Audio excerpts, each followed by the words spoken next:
Maswerteng hapon po mga ka-STL. Narito na po ang resulta ng STL Batangas para sa araw na to, October 19, 2025. Araw ng linggo. Naway ang mga natayaan niyo pong mga numero kanina ay manalo nawa ngayong hapong ito, 4:30 PM. Kaya't kunin niyo na po ang inyong mga ticket. Narito na po ang resulta. Ang mga numerong nanalo sa STL Batangas ngayong hapong ito, October 19, 2025. 4:30 PM. Second row result 32 at 7 in exact order. At ngayong hapong ito sa STL Batangas, atin pong i-shoutout si Kuya Arman ng Batangas. Shoutout po sa inyo Kuya Arman. Sana po ay nasa maayos kayong kalagayan.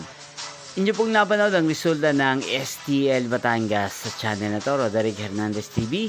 Maraming salamat po sa patuloy niyo pong panonood sa aking channel. Magkita-kita pong muli tayo mamayang 8:30 PM. Thank you for watching.